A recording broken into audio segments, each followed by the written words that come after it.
Chapter 41। वही समक्ष अद्रिका की उंगली को चूमते हुए बोला, समक्ष नहीं। समक्ष जी। बोलो मिसेस समक्ष राणा। अद्रिका अपनी उंगली समक्ष से दूर करके बोली, नहीं बोलूंगी मैं।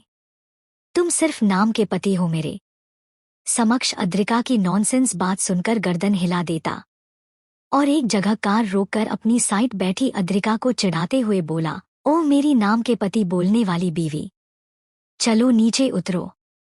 वही अद्रिका समक्ष के खुद को चिढ़ाते देख गुस्से से लाल होकर समक्ष को देखती और अपने लंबे नाखून समक्ष को दिखाते हुए उसी की भाषा में बोली, ओह मेरे नाम के पति ज्यादा स्मार्ट मत बनो वरना अपनी बीवी के नाखून को देख लो तुम्हारे सारे शरीर को नोच लेंगे।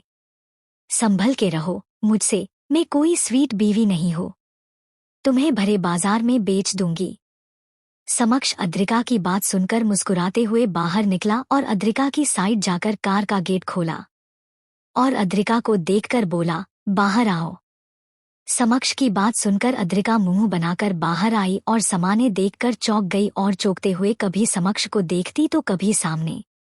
समक्ष अद्रिका के हैरानी वाले एक्सप्रेशन देखकर मुस्कुरा दिया और अद्रिका के पास जाकर अद्रिका का हाथ कस के पकड़ लिया। वही अद्रिका समक्ष के हाथ पकड़ने से समक्ष की आंखों में देखने लगी। वही समक्ष अद्रिका की आंखों में देखते हुए अपनी पलकें झपकाकर बोला, हम आदि को लीगली अडॉप्ट कर रहे हैं। अद्रिका सवाली नजरों से समक्ष को देखते हुए बोली, ये करना इतना भी जरूरी नहीं है। आगे जाके मुझे आदि को सच बताना होगा, वो मेरे बेटा नहीं।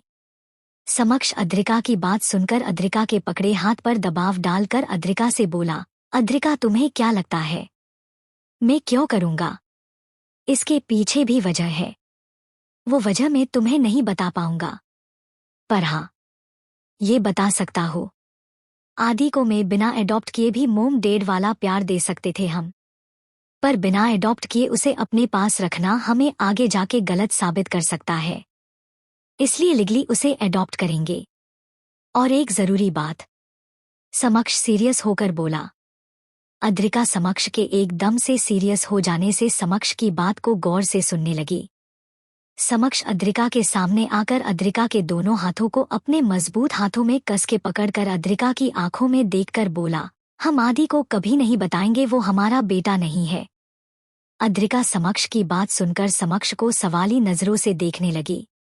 समक्ष ये महसूस करके अद्रिका से बोला, क्योंकि मैं नहीं चाहता वो मेरी फैमिली वालों की बातों में कभी आए। राणा फैमिली कोशिश करेगी आदि को हमसे दूर ले जाने की। मैंने तुम्हारा आदि के लिए पोसेसिव होते देखा है, इसलिए मैंने तुमसे शादी की है। अगर तुम आदि के आसपास रही तो मेरे फैमिली कभी आदि को ले जा नहीं पाएगी। अद्रिका समक्ष की बात सुनकर अपना हाथ समक्ष से छुड़ाकर 2 कदम आगे चलकर सामने कोर्ट को देखकर बोली, मैं समझ रही हूँ तुम्हारी बात समक्ष, मैं तैयार हूँ आदि को एडॉप्ट करने के लिए, सिर्फ आदि के लिए, और कुछ मत समझना। समक्ष अद्रिका की बात सुनकर अद्रिका के पास आकर बोला, मैं भी तुमसे यही कहना चाहता हूँ, सिर्फ आदि के लिए एडॉप्ट करने का, और तुम भी कुछ और मत समझना। अद्रिका समक्ष की बात सुनकर समक्ष को आईब्रो टेढ़ी करके देखने लगी, फिर बोली, मिस्टर समक्ष राणा ज्यादा मेरी नकल मत किया करे वरना मैं आपका क्या हाल कर सकती हूँ वो आप सोच भी नहीं सकते। समक्ष अद्रिका की बात सुनकर मुस्कुरा दिया। चैप्टर 42। फिर बोली, मिस्टर समक्ष राणा ज्यादा मेरी नकल मत किया करे वरना मैं आपका क्या हाल कर सकती हूँ वो आप सोच भी नहीं सकते। समक्ष अद्रिका की बात सुनकर मुस्कुरा दिया और कोर्ट तरफ जाने लगा। वही अद्रिका भी समक्ष के पीछे पीछे जाने लगी। थोड़ी देर बाद समक्ष अद्रिका का हाथ पकड़े कोर्ट से बाहर निकलने लगा। वही चलते हुए अद्रिका समक्ष को देखे जा रही थी। समक्ष कार के पास आकर अद्रिका को खुद को देखते पाकर बोला, चलो कार में बैठो। अद्रिका समक्ष की बात सुनकर होश में आई और शांति से कार में जाकर बैठ गई। वही समक्ष भी ड्राइविंग सीट पर आकर बैठ गया और पास बैठी अद्रिका को एक नज़र देखकर कार स्टार्ट कर दी। अद्रिका सवाली नजरों से समक्ष को देखते हुए बोली, समक्ष जब हमारी शादी हो गई तो फिर कोर्ट में शादी करना इतना जरूरी नहीं था हमारे लिए। समक्ष अद्रिका की बात सुनकर अद्रिका से बोला, करना जरूरी था। समझा करो। इतनी बेवकूफ तो तुम हो नहीं जो कुछ भी नहीं जानती। अद्रिका समक्ष की बात सुनकर गर्दन हिला देती। थोड़ी देर बाद अद्रिका के दिमाग में आदि का ख्याल आया, जिन्हें याद करके समक्ष से बोली, आदि कहाँ से? अब तो मिला दो। समक्ष अद्रिका के मुंह से आदि का जिक्र सुनकर समक्ष के हाथ स्टीयरिंग पर कस गए और बेरुखी से बोला, मिल लोगी, उससे कहीं भागा नहीं जा रहा है आदि। चुपचाप बैठो। वही अद्रिका को समक्ष की बात सुनकर समक्ष को गुस्से से लाल होकर घूरने लगी। वही समक्ष अद्रिका की नजर महसूस करके बिना अद्रिका को देखे बोला, ओ घूरन देवी, ज्यादा घूरो मत। जब मैं यहाँ वर्तमान में बैठा हूँ तो तुम्हें आदि क्यों सूझ रहा है? मुझसे बातें करो, पति हूँ मैं तुम्हारा। वो भी लिगली। समक्ष लिगली शब्द पर जोर डालकर बोला। अद्रिका समक्ष की बात सुनकर मुंह बना लिया और कार के गेट पर लगे शीशे को देखकर बोली, शीशे को नीचे करो, मुझे बाहर का नजारा देखना है। समक्ष अद्रिका की बात को हल्के में लेकर बोला, मेरा मूड नहीं है, चुपचाप बैठो। अद्रिका समक्ष की बात सुनकर अपनी आईब्रो टेढ़ा करके समक्ष से बोली, और तुम्हारा मूड क्यों नहीं है? चुपचाप शीशा नीचे करो, वरना मुझसे बुरा कोई नहीं है। समक्ष अद्रिका की बात अपनी अद्रिका को देखकर बोला, अच्छा, तुमसे बुरा कोई नहीं। चलो बताओ आज तुम कितनी बुरी हो। जाओ, मैं नहीं खोलता शीशा, जो करना है कर लो। अद्रिका समक्ष के खुद को चैलेंज देते देख अपना भारी भरकम लाल लहंगे को संभालकर सीट पर आलकी पालकी मार कर बैठ गई और समक्ष को देखकर बोली, नाउ यू सी। वही समक्ष अद्रिका की बात सुनकर समझता उससे पहले ही अद्रिका ड्राइव करते समक्ष की गोदी में बैठ गई। अद्रिका का चेहरा समक्ष के जस्ट सामने था। वही समक्ष अद्रिका के ये मूव से हैरान होकर अद्रिका को आंखें फाड़े देखने लगा। अद्रिका समक्ष के खुद को हैरानी से देखते पाकर बोली, नाउ यू विश। अद्रिका समक्ष के चेहरे के करीब जाने लगी। वही समक्ष को अद्रिका के खुद की गोद में बैठने में, कार ड्राइव करने में परेशानी आने लगी और अद्रिका के खुद के करीब आते देख समक्ष का गला सूखने लगा। वही अद्रिका समक्ष के करीब जाकर गलती से गलत बटन दबा दिया। अद्रिका के बटन दबाते ही पूरी कार ओपन होने लगी। कार को पिक। वही समक्ष एक झटके से कार रोककर स्पीड से साइड बटन दबाया, जिससे समक्ष की सीट पीछे होने लगी। वही समक्ष अद्रिका को अपने नीच धकेलते हुए अपने नीचे दबा लिया। वही अद्रिका एकदम से हुए एक्शन से अद्रिका की सांसें तेज तेज चलने लगी। वही समक्ष अद्रिका को सांसें लेते हुए देखने लगा। फिर समक्ष अद्रिका की कमर को कस के पकड़कर अपने करीब खींच लिया। वही अद्रिका समक्ष के खुद के करीब खींचने से समक्ष की आंखों में देखने लगी। समक्ष अद्रिका की आंखों में देखते हुए बोला, do you know what could have happened to you now with this step of yours? वही अद्रिका समक्ष की बात सुनकर पलके झपकाने लगा। चैप्टर 43। अद्रिका पूरी ताकत लगाकर समक्ष को खुद से दूर धकेलती। वही समक्ष अद्रिका के ऊपर से टस से मस नहीं होता। फिर अद्रिका थक हार के समक्ष को घूरने लगी। वही समक्ष अद्रिका के करीब आने लगा। अद्रिका समक्ष के खुद के करीब आते देख आंखें फाड़े समक्ष को देखने लगी। समक्ष अद्रिका के चेहरे के बेहद करीब आकर गया। समक्ष को अद्रिका की तेज तेज चलती सांसें महसूस होने हुई। समक्ष अद्रिका की नोज से अपनी नोज टकराते हुए सख्त आवाज में बोला, this was your last mistake, so I am forgiving.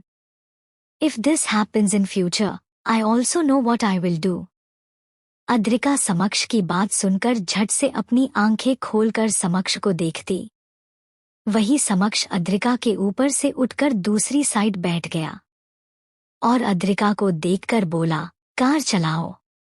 Adrika समक्ष की बात सुनकर सीट पर बैठ गई और एक नज़र समक्ष को देखकर मुंह बना लिया। फिर कार स्टार्ट कर समक्ष के मेंशन की और रुख मोड़ लेती।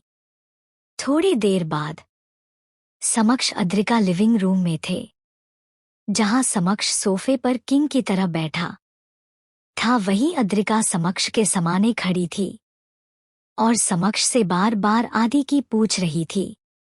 अद्रिका समक्ष को आराम से बैठे देख बोली, समक्ष, तुमने बोला था ना आदि से मिलाओगे, तो बताओ आदि कहाँ है?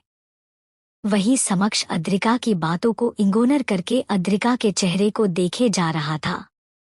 अद्रिका समक्ष को जवाब ना देते देख और खुद को देखते देख चिढ़कर बोली, समक्ष, तुमने जो जो बोला मैंने वो सब क्या? तुमसे शादी तक कर ली और तुम हो को मुझे मिला रहे हो? मोम।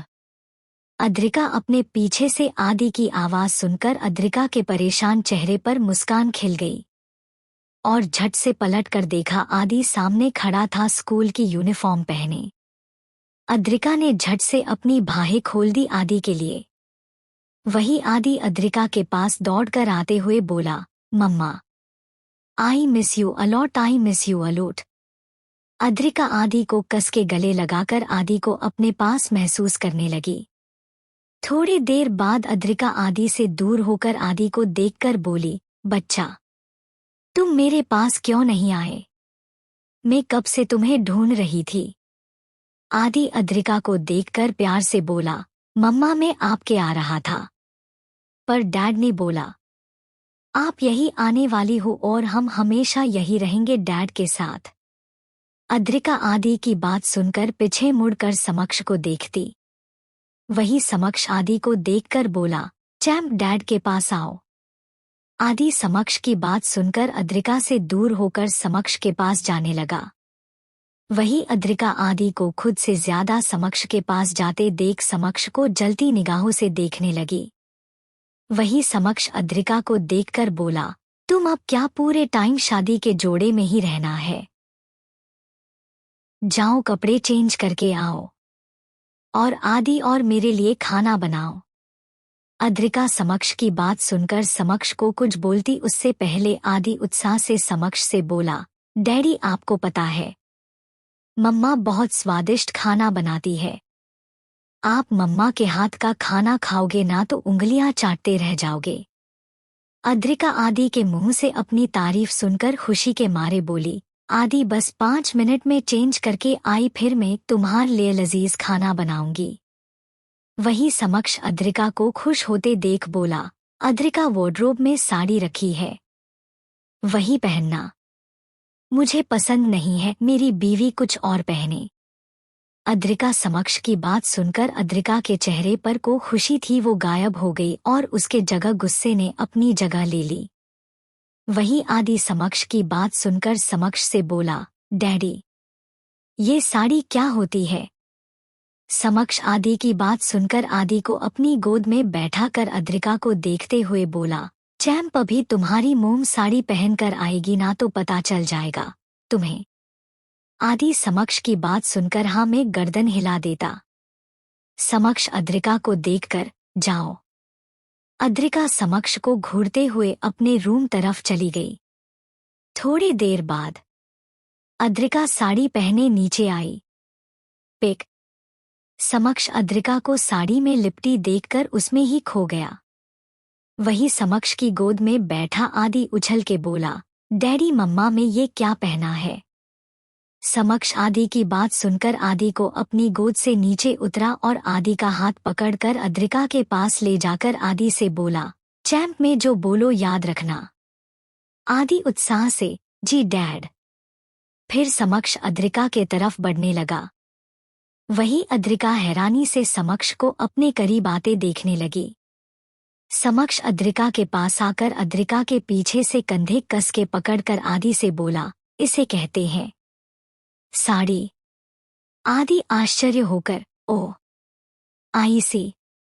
समक्ष अद्रिका का पल्लू हाथ में पकड़कर आदि को दिखाते हुए बोला, इसे सर पर उड़ते हैं। आदि हैरानी से, कैसे डैडी? एक बार करके बताओ ना। अगर स्कूल में ऐसा कोई प्रोजेक्ट रहा तो मैं कर पाऊंगा। समक्ष अद्रिका आदि की बात सुनकर हैरानी से बोले, साड़ी का प्रोजेक्ट? आदि, हाँ, क्या पता पूछ ले साड़ी कैसे पहनते हुए, साड़ी क्या होती है? तो मैं बता सकूंगा। समक्ष आदि की बात सुनकर मुस्कुरा दिया।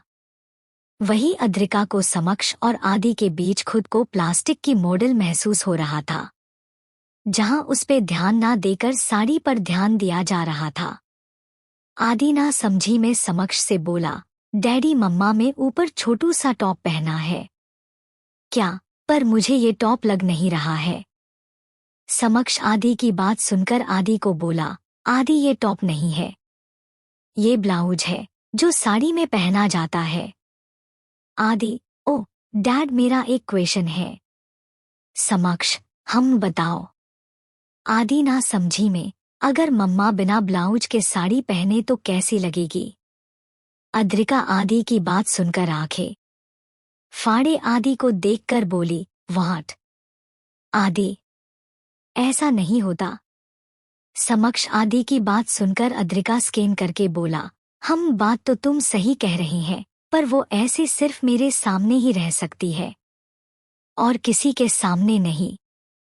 वही अद्रिका समक्ष की बात सुनकर समक्ष को घूरते हुए धीरे से बोली, बेशर्म।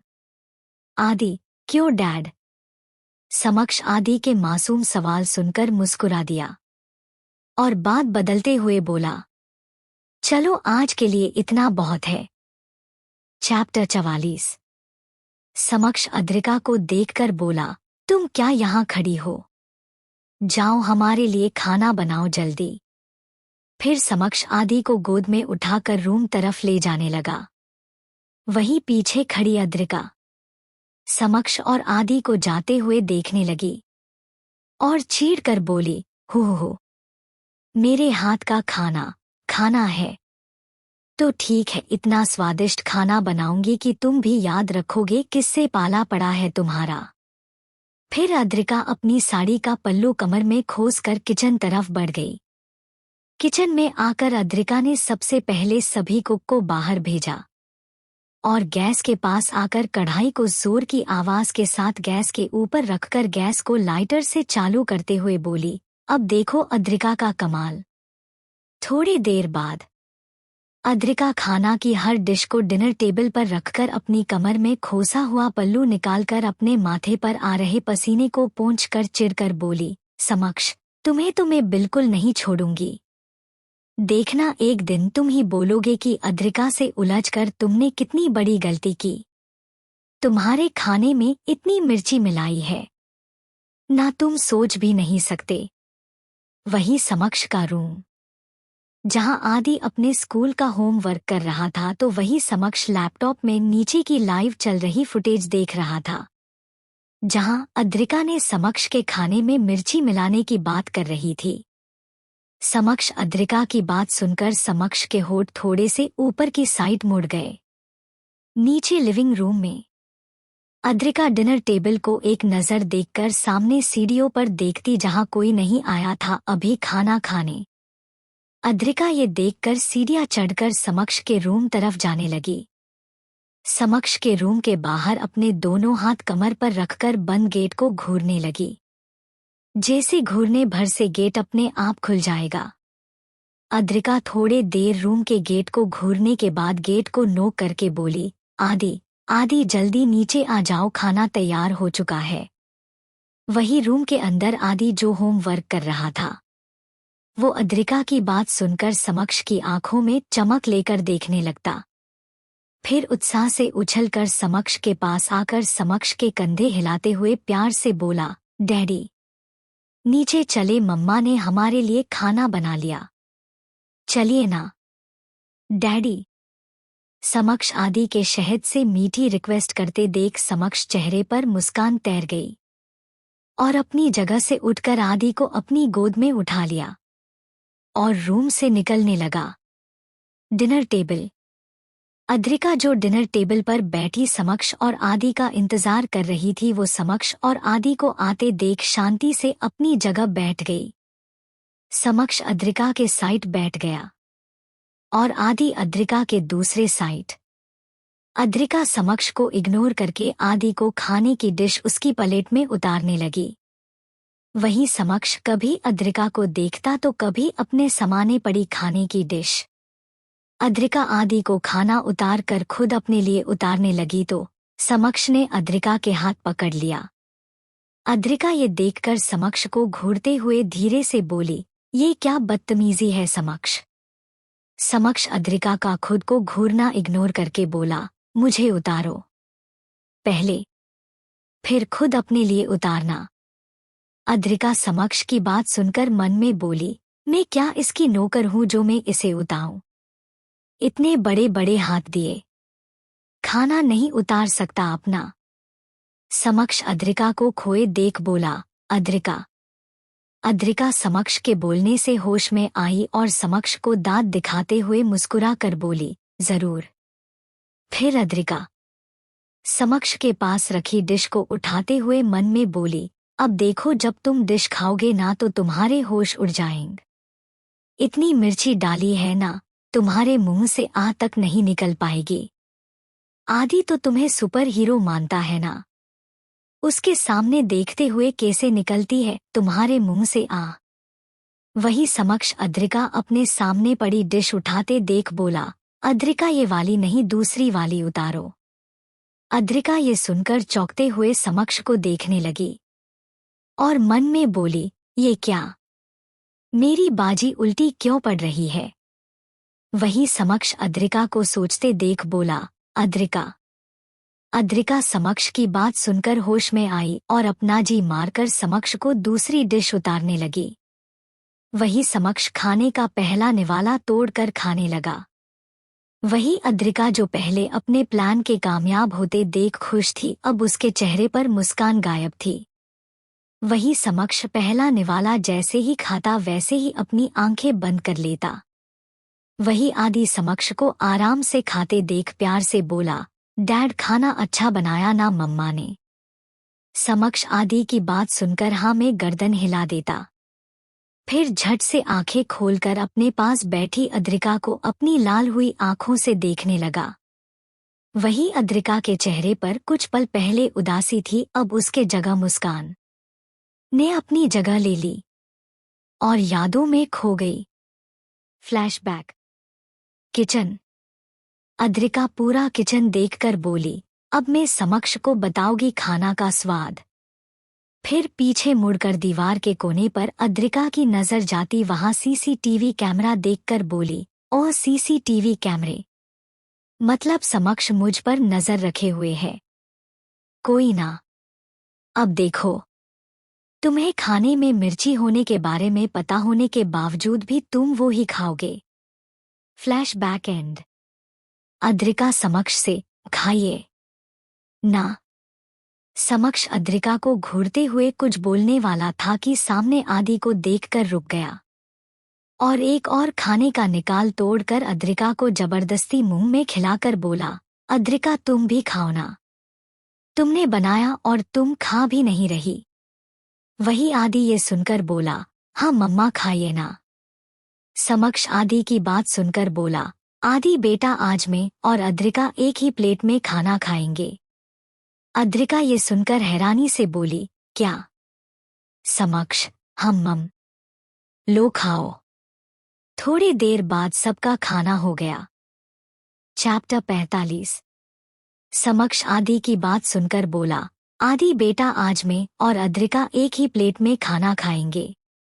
अद्रिका ये सुनकर हैरानी से बोली, क्या? समक्ष, हम लो खाओ। समक्ष ने फिर से खाने का निवाला तोड़कर अद्रिका को जबरदस्ती खिला दिया। वही अद्रिका के मुंह में जैसे ही खाने का निवाला जाता वो झट से अपनी आंखें कस के बंद कर लेती। वही समक्ष अद्रिका को निवाला ना चबाते देख बोला, अद्रिका क्या हुआ, तुम तो खा ही नहीं रही है, जल्दी खाओ, दूसरा निवाला भी तो खाना है। अद्रिका ये सुन के झट से अपनी आंखें खोलकर अपनी लाल हो चुकी आंखों से समक्ष को घूरने लगी। वही समक्ष अद्रिका की लाल आंखों को देखकर मुस्कुराते हुए बोला, क्या हुआ? अद्रिका खाओ।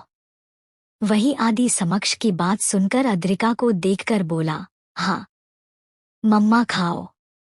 फिर हम मामू लीजा से भी मिलने जाएंगे ना, हम कल से यही है, उन्हें बताना भी तो है।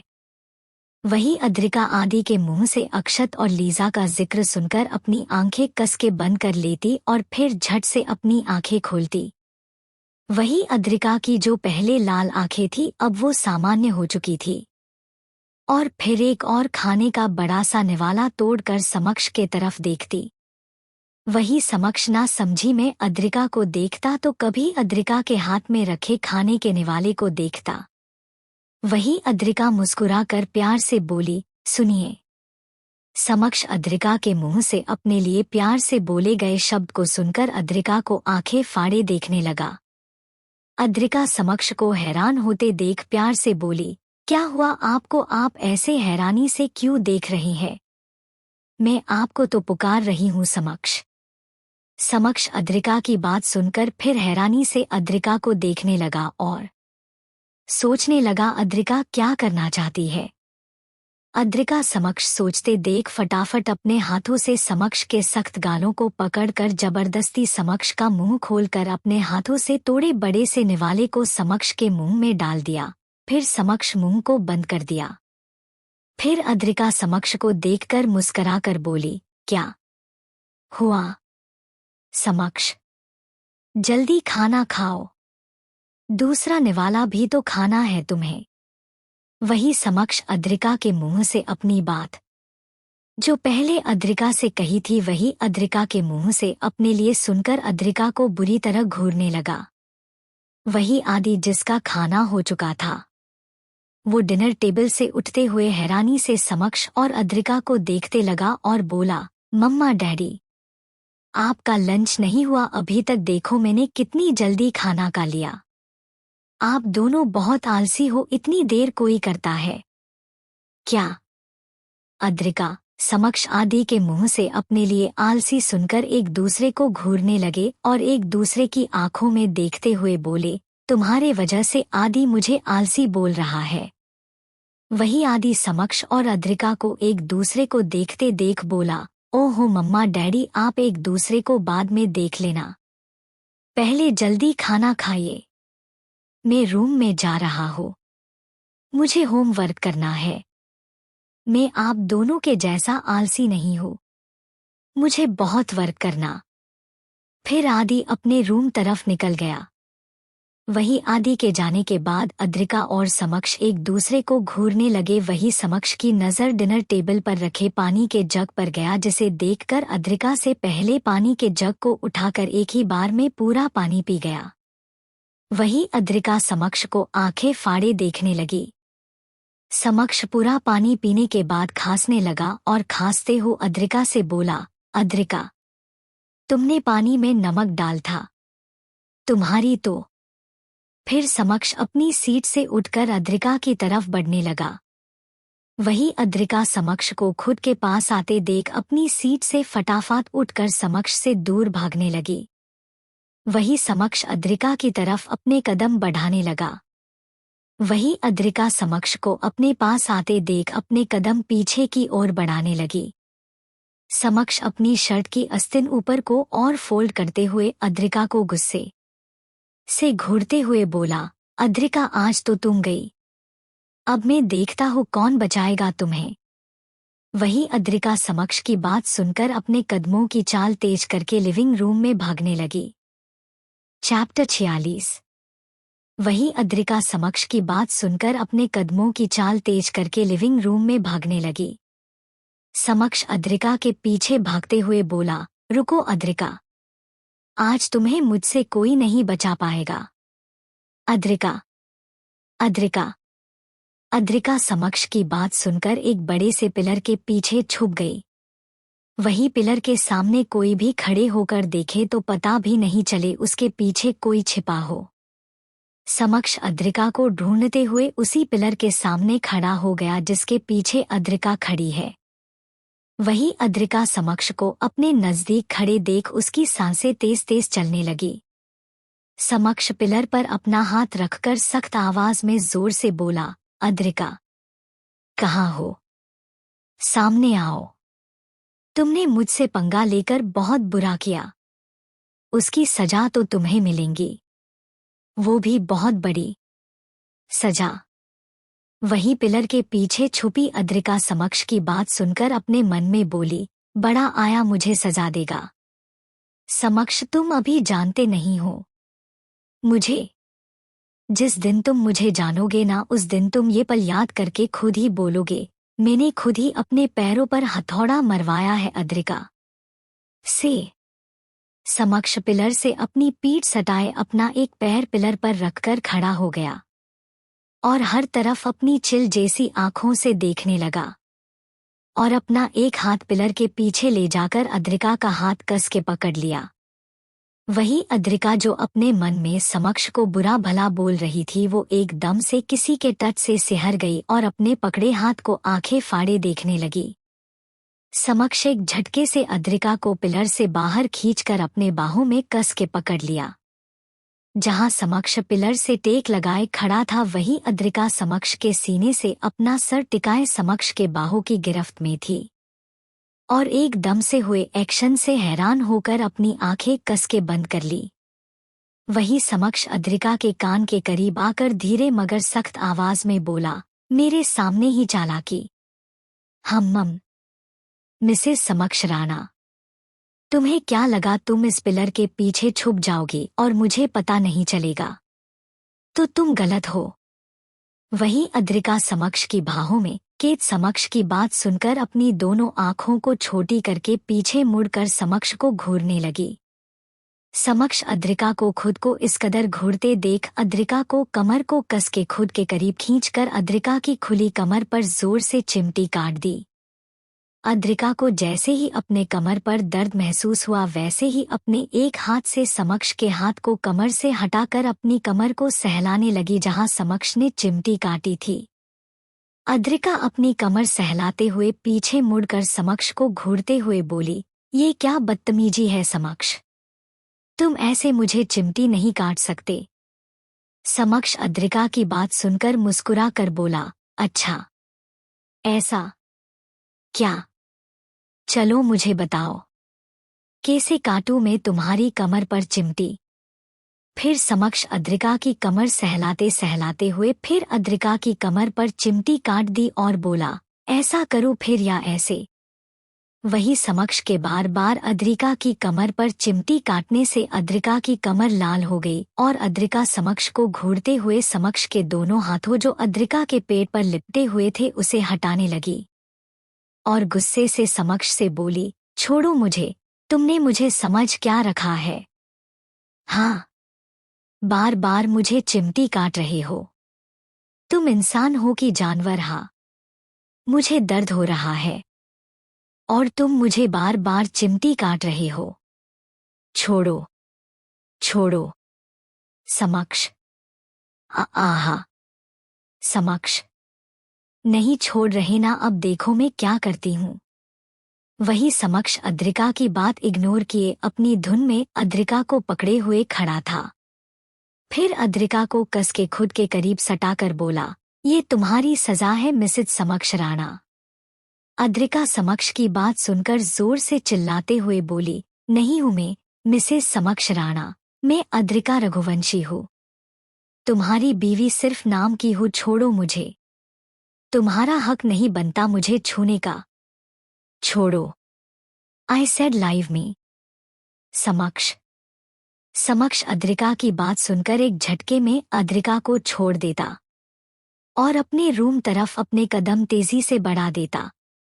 वही समक्ष के एकदम से छोड़ने से अद्रिका संभल नहीं पाती और आगे जाकर जमीन पर गिर जाती और एक जोरदार आवाज अद्रिका के मुंह से निकलती, आह। वही समक्ष अद्रिका की आवाज सुनकर पीछे मुड़कर देखता कि अद्रिका जमीन पर बैठी अपने एक पैर को सहलाते सहलाते दर्द से अद्रिका के मुंह से सिसकियां निकल रही थी और अद्रिका की आंखों से आंसू निकलने लगे थे। वही समक्ष ये देखकर अद्रिका के पास भागते हुए आया और अद्रिका के सामने घुटने के बल बैठकर अद्रिका का पैर देखने लगा, जहां अद्रिका अपने पैर पर हाथ रखकर बैठी रो रही थी। रघुवंशी मेंशन। लीजा का रूम में एक बहुत बड़ी जादुई किताब खुली हुई थी जिससे पूरे रूम में उजाला ही उजाला हो रहा था। वही उस किताब के बीच के पन्ने खुले हुए थे। वही किताब के पास खड़ी लिजा किताब के एक एक पन्ने को पढ़ते हुए हैरान हो रही थी। थोड़ी देर बाद लीजा अपने जादू से किताब को छोटी करके बेड पर बैठकर अपनी धुन में किताब फिर पढ़ने और एकदम से किताब बंद कर दी और अपनी आंखें कस के बंद कर ली और एक बूंद आंसू की बूंद लीजा के चेहरे से फिसलते फिसलते जमीन पर गिर गई। लीजा अटकते अटकते रुआशी होकर बोली, मेरी जान का पहला प्यार उसे कभी नसीब नहीं होगा। मेरी जान की किस्मत में कोई और है। धीरे धीरे उसके अपने उससे दूर होते जाएंगे। चैप्टर 47। लीजा अभी बोल ही रही थी कि रूम का गेट नॉक हुआ, जिसकी आवाज सुनकर लीजा ने अपनी आंखों से आते अपने आंसू पोंछे और अपने चेहरे पर मुस्कान लाकर गेट तरफ अपने कदम बढ़ा दिए। समक्ष का मेंशन। समक्ष अद्रिका के पैरों पर रखे अद्रिका के हाथ को हटाकर अपना हाथ अद्रिका के पैर रखता और थोड़ा अद्रिका के पैरों पर दबाव डालता। समक्ष के पैर पर दबाव देने से अद्रिका के मुंह से जोरदार चीख निकली। समक्ष अद्रिका को चीखते देख अपना हाथ फटाफट अद्रिका के पैरों से हटा लिया और अद्रिका के मुंह पर अपना हाथ रख लिया, जिससे अद्रिका और चिल्लाए नहीं वरना आदि अद्रिका की चीखें सुनकर नीचे आ जाता। वही अद्रिका अपने मुंह को पर रखे समक्ष के हाथ को देखकर अपनी भीगी पलकों को उठाकर समक्ष को बिना पलके झपकाए देखने लगी। समक्ष अद्रिका को लाल हो चुकी आंखों को देखकर बोला, नम्र होकर बोला, पैर में मोच आई अद्रिका। 1 हफ्ता लगेगा इस मोच को ठीक होने में। अद्रिका समक्ष की बात सुनकर आंखें फाड़े समक्ष को देखने लगी और अपने हाथ से समक्ष का हाथ जो अपने मुंह पर रखा हुआ था वो हटाया और बोली, क्या मोच? 1 हफ्ते तक? नहीं नहीं, ऐसा नहीं हो सकता। फिर अद्रिका दर्द से तड़पते हुए अपनी जगह से उठने की कोशिश करती और थोड़ी कोशिश करने के बाद खड़ी हो जाती और धीरे धीरे अपने कदम आगे बढ़ाती। जैसे जैसे अद्रिका अपने कदम आगे बढ़ाती वैसे वैसे अद्रिका के मुंह से दर्द भरी आह निकलती। वही पीछे आता समक्ष जो अद्रिका को चलने की कोशिश करते देख मुस्करा दिया और अद्रिका के पीछे धीरे धीरे अपने कदम बढ़ाते चलने लगा। समक्ष से अब सब्र नहीं हुआ और अद्रिका के पास जाके अद्रिका को झट से अपनी गोद में उठा लिया और अद्रिका को गोद में उठाए सीढ़ियां चढ़ते हुए अपने रूम तरह जाने लगा। अद्रिका समक्ष की ये हरकत से हैरान होकर समक्ष को देखने लगी और अपने दर्द को महसूस करके और लड़ना झगड़ना भूल गई और अक्षत की छाती में अपना सर गड़ाकर शांति से आंखें बंद कर ली। वही समक्ष अद्रिका को कुछ ना बोलते देख और खुद से लिपटते देख समक्ष के चेहरे पर हल्की मुस्कान खिल गई। रघुवंशी मेंशन। लीजा जैसे ही गेट खोलती सामने अक्षत को देखकर अनजाने में लीजा के चेहरे पर मुस्कान खिल गई। फिर कुछ सोचकर वो मुस्कान गायब हो गई और उसकी जगह खामोशी ने जगह ले ली। वही अक्षत अपने चेहरे पर दुनिया भर की मासूमियत लिए लीजा को देखकर बोला, लीजा ये क्या है? मैं बाहर खड़ा हूँ और तुम हो कि अंदर नहीं आने का बोल रही हो। अंदर बुलाओ मुझे जल्दी। लीजा अक्षत की बचकानी बात सुनकर एक बार तो लीजा के चेहरे पर मुस्कान आ गई, फिर चली भी गई और अक्षत से बोली, सर आइए, आपका ही घर है और ये रूम भी। अक्षत लीजा का खुद को सर बुलाते देख मायूस होकर लीजा से बोला, लीजा मैंने तुम्हें कितनी बार बोला तुम मुझे सर मत बुलाया करो, फिर बार बार क्यों भूल जाती हो? लीजा भावहीन होकर अक्षत को देखकर बोली, सॉरी मुझसे गलती हो गई सर, मतलब अक्षत। अक्षत लीजा के चेहरे पर परेशानी देखकर लीजा का हाथ पकड़ लिया और रूम में ले जाते हुए बेड पर बैठा दिया और फिर खुद लीजा के पास बैठकर प्यार से बोला, तुम इतनी परेशान क्यों हो? फिर कुछ सोचकर अक्षत फिर बोला, कहीं इसलिए तो नहीं दी और आदि सक्षम के साथ रात से गए अभी तक मेंशन नहीं आई, ये चिंता तो नहीं ना तुम्हें? लीजा अक्षत की बात सुनकर ना में गर्दन हिलाते हुए बोली, मुझे उनकी चिंता नहीं है क्योंकि वो मेंशन आने वाले हैं रात को। अक्षत लीजा की बात हैरान होकर बोला, क्या? पर मुझे इसके बारे में मुझे क्यों नहीं पता? दी मुझे कुछ भी नहीं बताती, वो कब क्या करती है? शादी भी उनकी हो गई कब की और मुझे बताया भी नहीं। मैंने तो आदि को सगे भांजे के जैसा प्यार दिया। मुझे क्या पता था वो मेरा असली भांजा निकलेगा। लिजा अक्षत को अद्रिका की शिकायत करते देख लीजा के चेहरे पर सिकन आ गई और अक्षत को समझाते हुए बोली, अक्षत, अद्रिका ने तुम्हें नहीं बताया, उसके पीछे उसका कारण था। और अद्रिका और समक्ष नहीं बताना चाहते थे, फिर तुम्हें अद्रिका कैसे बताती? मुझे भी तो अभी पता चला ना। मैं कर रही हूँ क्या अद्रिका की बुराई? अक्षत लिजा के चेहरे को गौर से देखते हुए और लिजा की बात सुनते हुए प्यार से गर्दन हिलाने लगा। वही लिजा अक्षत को प्यार से गर्दन हिलाते देख लीजा के चेहरे पर एक गहरी मुस्कान खिल गई। फिर कुछ सोचकर गायब भी हो गई और बोली, अक्षत तुम हमेशा ऐसे ही रहना मासूम। अक्षत लिजा की बात की गहराई को ना समझते हुए मुस्कुरा कर बोला, जब तक तुम मेरे साथ हो ना मैं हमेशा ऐसा ही रहूंगा। चैप्टर 48। अक्षत लिजा की बात की गहराई को ना समझते हुए मुस्कुरा कर बोला, जब तक तुम मेरे साथ हो ना मैं हमेशा ऐसा ही रहूंगा। लीजा अक्षत की बात सुनकर अक्षत के चेहरे को गौर से देखने लगी और मुस्कुरा दी। फिर कुछ सोचकर अक्षत से बोली, अक्षत अब बताओगे क्यों आए मेरे रूम में? अक्षत लीजा की बात सुनकर मुंह फुलाकर बोला, लीजा, क्या मैं तुम्हारे रूम में सिर्फ कोई बात हो जब ही आ सकता हो? लिजा अक्षत की बात सुनकर मुस्कुरा कर बोली, ऑफ कोर्स। अक्षत लीजा की बात सुनकर लीजा को रुआशा होकर बोला, क्या मैं सिर्फ काम के लिए ही आ सकता ही तुम्हारे रूम में?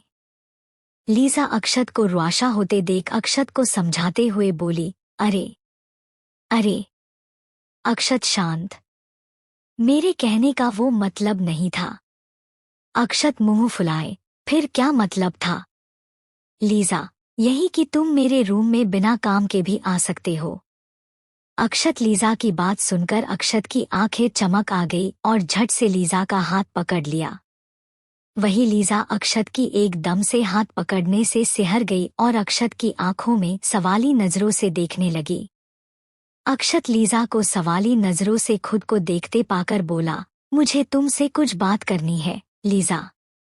लिजा अक्षत की बात सुनकर एक डर लिजा के मन में गर कर गया और झट से अपना हाथ अक्षत से छुड़ाकर बेड से उठ गई और बालकनी में जाकर रेलिंग को कस के पकड़कर अपने आंखें कस के बंद कर ली। वही अक्षत लीजा के ऐसे बिहेवियर से थोड़ी देर के लिए हैरान हो गया, फिर बेड से उठकर लिजा के पास बालकनी में जाकर लीजा के पास खड़ा हो गया जहां लीजा बाहर का नजारा देख रही थी। वही अक्षय रेलिंग से पीठ सटाए लीजा को घूर रहा था। समक्ष का मेंशन। वही समक्ष अद्रिका को कुछ ना बोलते देख और खुद से लिपटते देख समक्ष के चेहरे पर हल्की मुस्कान खिल गई और अद्रिका को गोद में उठाए अपने रूम तरफ ले जाने लगा। समक्ष का रूम। समक्ष अद्रिका को गोद में उठाए रूम में आकर अद्रिका को बेड पर आराम से लेटा दिया, अद्रिका के पैर को सावधानी से देखते हुए। वही आदि जो होमवर्क कर रहा था, वो अद्रिका को समक्ष की गोद में आए देख और समक्ष को अद्रिका को बेड लेटाते देख फटाफट बेड के पास आकर बेड पर चढ़ गया और अद्रिका के पास आकर बोला, मम्मा क्या हुआ आपको? आपको डैडी गोद में उठाए क्यों लाए हैं? वही अद्रिका आदि की बात सुनकर कुछ बोलती उससे पहले समक्ष ड्रोवर से फर्स्ट एड बॉक्स निकालकर अद्रिका के पास बैठते हुए आदि से बोला, चैम्प, वो तुम्हारी ये मोम है ना? नीचे डाइनिंग टेबल पर कह रही थी, वो बहुत अच्छी फुटबॉल खिलाड़ी है। तो मैंने तुम्हारी मोम से बोला चलो हमारे बीच फुटबॉल गेम हो जाए। फिर क्या, फुटबॉल गेम खेलते खेलते तुम्हारी मोम के पैरों में मोच आ गई। तुम्हारी मोम बहुत नाजुक है चैम्प। समक्ष नाजुक शब्द पर जोर देते हुए बोला। अद्रिका समक्ष को आदि को मन गढ़ंत बातें बनाकर आदि को सुनाते हुए समक्ष को घूरने लगी। वही आदि समक्ष की बात सुनकर अद्रिका को देखते हुए प्यार से बोला, मम्मा मैं जानता हूँ आप बहुत अच्छी फुटबॉल खिलाड़ी है। अद्रिका आदि की बात सुनकर मुस्कुरा दी। वही समक्ष आदि की अपनी बात ना मानते देख बोला, चैम्प। आदि अद्रिका और समक्ष को देखकर बोला, मेरा मतलब है मम्मा, आप अच्छी प्लेयर तो है, पर डैड से कम। अद्रिका आदि की बात सुनकर उदास होकर बोली, आदि तुम अपनी मम्मा को नहीं जानते, मैं समक्ष से कम अच्छा खेलती हूँ। आदि अद्रिका की बात सुनकर ना में गर्दन हिलाते हुए बोला, नहीं मम्मा, मैं ये नहीं कह रहा, मेरा मतलब है आप भी बहुत अच्छा खेलती हो, पर डैड ने ना बहुत से अवार्ड जीते हैं फुटबॉल गेम में। आह! अद्रिका की जोर से दर्द से चीखी। आदि अद्रिका को दर्द से चीखते देख डर गया और समक्ष को देखने लगा, जो अद्रिका के मोच-आए पैर में पट्टी कर रहा था। आदि अद्रिका को दर्द से चीखते देख झट से आदि अपने छोटे छोटे हाथों से समक्ष का अद्रिका के पैर में पट्टी करते हुए समक्ष का हाथ पकड़ लिया। समक्ष आदि को खुद के हाथ को पकड़ते देख आदि की आंखों में देखने लगा, जहां आदि को अद्रिका के दर्द से उसे भी दर्द हो रहा था। समक्ष ये देखकर आदि को समझाते हुए बोला, बच्चा, मम्मा को और ज्यादा दर्द ना हो उसके लिए थोड़ा दर्द बर्दाश्त तो करना पड़ेगा ना। चलो हाथ हटाओ अपना, मम्मा की पट्टी करने दो। आदि समक्ष की बात सुनकर भी हाँ में गर्दन हिला देता और रुआसा होकर बोला, ओके डैड, पर आराम से करना, मम्मा को दर्द ना हो। समक्ष अद्रिका की बात सुनकर मुस्कुरा दिया और हाँ में गर्दन हिला दिया। वही दर्द से तड़पती अद्रिका आदि की बात सुनकर अद्रिका को अपने अंदर बहुत खुशी होती आदि के लिए। समक्ष अद्रिका की पट्टी करने के बाद अद्रिका से बोला, सुनो, मैं तुम्हारे पास 24 घंटे नहीं रहूंगा, तो व्हील चेयर मंगवा दो। अद्रिका समक्ष की बात सुनकर आंखें फाड़े समक्ष को देखने लगी और बोली, वाट? समक्ष, व्हील चेयर? मैं अपाहिज नहीं हूं जो मेरे लिए व्हील चेयर मंगवाओगे। समक्ष अपनी वॉच देखते हुए बोला, ओके ठीक है, आज रात तक देख लो, एडजस्ट कर पाओ, फिर मुझे बताना, बाद में तुम्हारे घर वाले ना बोले बेटी ख्याल नहीं रखा मैंने। अद्रिका समक्ष की बात सुनकर समक्ष को घूरते हुए बोली, अच्छा, मैं सोच रही थी तुम्हें मेरा इतनी चिंता क्यों हो रही है, मुझे क्या पता, तुम्हें तो अपनी इमेज की पड़ी है।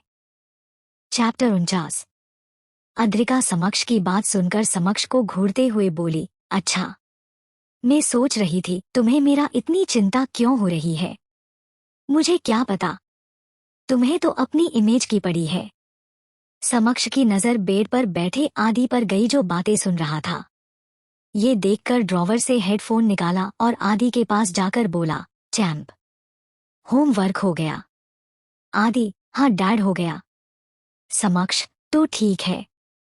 फिर समक्ष आदि को गोद में उठाकर बेड से दूर रखे सोफे पर बैठाकर आदि के कानों में हेडफोन लगाते हुए आदि से बोला, चैंप, अब तुम थोड़ा रिलैक्स करो, सॉन्ग सुनो। आदि समक्ष की बात सुनकर हाँ में गर्दन हिला देता और सॉन्ग सुनने में बिजी हो जाता। वही समक्ष आदि के पास से उठकर पीछे मुड़कर अद्रिका के पास जाकर अद्रिका से बोला, तुम्हारा मुंह कुछ ज्यादा ही नहीं चलने लगा है अद्रिका। अद्रिका समक्ष की बात सुनकर समक्ष को घूरते हुए, अच्छा, तुम ना ज्यादा बोलो मत, मुझसे तुम्हारे कारण ही मोच आई है पैरों में। समक्ष अद्रिका की बात सुनकर अद्रिका को घूरते हुए बोला, मेरे कारण? भूलो मत, तुमने मेरे खाने में क्या मिलाया था, शुरुआत तुमने की थी, खत्म मैंने किया, अब चुपचाप लेटी रहो, मैं जा रहा हूँ ऑफिस, शाम को तैयार रहना। अद्रिका समक्ष की बात सुनकर मुंह बना लिया। वही समक्ष एक नजर आदि और अद्रिका को देखकर रूम से निकल गए। रघुवंशी मेंशन, लीजा का रूम। वही अक्षत लीजा के ऐसे बेहवर से थोड़ी देर के लिए हैरान हो गया, फिर बेड से उठकर लीजा के पास बालकनी में जाकर लीजा के पास खड़ा हो गया, जहां लीजा बाहर का नजारा देख रही थी। वही अक्षत रेलिंग से पीठ सटाए लीजा को घूर रहा था। लीजा अक्षत को शांति से देखते हुए बोली, क्या बोलना चाहते हो? अक्षत मुंह फुलाए बोला, यही कि आज रात दी और समक्ष जीजू घर आएंगे तो हम आज रात कुछ मजेदार करते हैं, जिससे उनको ये रात हमेशा याद रहे। अक्षत की बात सुनकर लीजा के चेहरे पर मुस्कान खिल गई और अक्षत का हाथ पकड़ के खुशी से बोली, हाँ अक्षत, तुम सही कह रहे हो, आज रात कुछ मजेदार करेंगे जो सबको ये रात हमेशा याद रहे। अक्षत लिजा की बात सुनकर खुशी से झूम कर लिजा के हाथों से अपना हाथ छुड़ा कर बोला, हाँ लिजा, कुछ धमाकेदार करेंगे। वहीं लिजा कभी अपना हाथ देखती जो कुछ पल पहले अक्षत का हाथ पकड़े हुए थे, तो कभी अक्षत के खुशी से झूमते हुए चेहरे को देखती। वही अक्षत खुशी से झूमते हुए लिजा के गले लग गया। लीजा अक्षत की एकदम से खुद के गले लगते देख एक पल हैरान हो गई और दूसरे पल अपने चेहरे पर मुस्कान लाकर अक्षत को गले लगाने जाती। उसी पल अक्षय लिजा से दूर होकर रूम से निकल जाता। वही लिजा अक्षत को जाते हुए देखती रह गई। चैप्टर 50। शाम का वक्त। समक्ष का मेंशन के बाहर बहुत सी ब्लैक कारें आकर रुकी। वही गेट पर तैनात गार्ड ब्लैक कार को देखकर फटाफट गेट खोल दिया। गेट खुलते ही ब्लैक कार मेंशन के अंदर आकर खड़ी हो गई। बीच वाली कार का गेट खुला और समक्ष अपने ओरे के साथ कार से उतरकर मेंशन के अंदर जाते हुए अपने कोट के बटन खोलने लगा। लिविंग रूम में आते हुए समक्ष ने कोट निकालकर अपने एक हाथ में लटका लिया और सीढ़ियां चढ़ते हुए अपने रूम तरफ जाने लगा। समक्ष अपने रूम के पास आकर अपनी पैंट की जेब से मास्टर की निकालकर गेट खोला और रूम के अंदर दाखिल हो गया। रूम में आकर समक्ष की नज़र वॉशरूम से बाहर निकलती अद्रिका पर गई, जो भीगे बालों को टॉवेल से पोंछते हुए आ रही थी। अद्रिका किसी के रूम में आने की आहट सुनकर उसकी नज़र रूम के गेट पर गई, जहां समक्ष कोट हाथ में लटकाए खड़ा था। अद्रिका ने समक्ष को देखकर मुंह बना लिया और मिरर के सामने जाकर खड़ी हो गई और अपने भीगे बालों को पोंछने लगी। वहीं एक पल बाद मिरर में अपने पीछे खड़े समक्ष को भी देख लेती। वही समक्ष अद्रिका को तिरछी नजरों से खुद को देखते पाकर समक्ष के चेहरे पर मुस्कान खिल गई। फिर वॉच में टाइम देखकर वॉशरूम में चला गया। समक्ष के वॉशरूम में जाने के बाद अद्रिका अपने सीने पर हाथ रखकर बोली, हाश यार, ये समक्ष मुझे ऐसे क्यों देख रहा था? बेवकूफ। मम्मा, मैं तैयार हो। रूम में आते हुए आदि बोला। अद्रिका अपने पीछे से आदि की आवाज सुनकर पीछे मुड़ते हुए आदि को देखकर बोली, अरे वाह आदि, तुम तो बहुत जल्दी तैयार हो गए। आदि मुस्कुराते हुए बोला, हाँ मम्मा, मैं आज आप और डैडी के साथ मामू के घर जाने के लिए बहुत बहुत एक्साइटेड हूँ। अद्रिका आदि को खुश देखकर अद्रिका के होठों पर मुस्कान खिल गई। अद्रिका आदि को बोली, आदि जाओ, आप सोफे पर बैठ जाओ, आपके डैडी नहा कर आ जाए फिर चलेंगे। आदि, ओके मम्मा। थोड़ी देर बाद समक्ष तैयार होकर बाहर आया और अपनी वॉच पहनते हुए बोला, हो गए दोनों तैयार? आदि, हाँ डैडी, हम तैयार हैं। समक्ष आदि की बात सुनकर मुस्कुराते हुए बोला, बच्चा बस आधे घंटे बाद हम निकलेंगे, तो अभी अपने रूम में जाओ। ओके, जब हम जाएंगे जब तुम्हें बुला लेंगे। आदि, ओके डैड। फिर समक्ष आदि से अपना ध्यान हटाते अद्रिका को ऊपर से नीचे तक देखता। फिर अद्रिका के पास आकर अद्रिका का हाथ पकड़कर मिरर के पास ले जाकर खड़ा कर देता। वही अद्रिका हैरानी से समक्ष को देखने लगी और बोली, ये क्या? समक्ष। समक्ष अद्रिका की बात सुनकर अद्रिका को घूरते हुए बोला, सट अप, मुझे मेरा काम करने दो। अद्रिका हैरानी से, कैसा काम? समक्ष मिरर के पास अटैच टेबल से सिंदूर की डिब्बी उठाकर अद्रिका की मांग में सिंदूर भर दिया। अद्रिका ये देखकर समझ गई समक्ष क्या कर रहा है। वही समक्ष अद्रिका को घूरते हुए बोला, तुम्हें जरा सी भी शर्म है? शादीशुदा होते हुए बिना सिंदूर के अपने घर जाओगी, मेरी नाक कटवाओगी, और ये जींस टॉप पहनने के दिन गए तुम्हारे। अब तुम समक्ष राणा की बीवी हो, किसी और की नहीं। जाओ साड़ी पहन कर आओ, फिर चलेंगे, वरना नहीं। अद्रिका समक्ष की बातें सुनकर गुस्से से चूर होकर बोली, तुम होते कौन हो मुझे बताने वाले? मुझे क्या पहनना है क्या नहीं? अपने काम से काम रखो तुम। और हाँ, मैं कुछ भी पहनूं उससे तुम्हें क्या। मैं अपनी मनमर्जी का पहनूंगी। मैं बिल्कुल भी नहीं बदलने वाली ये कपड़े।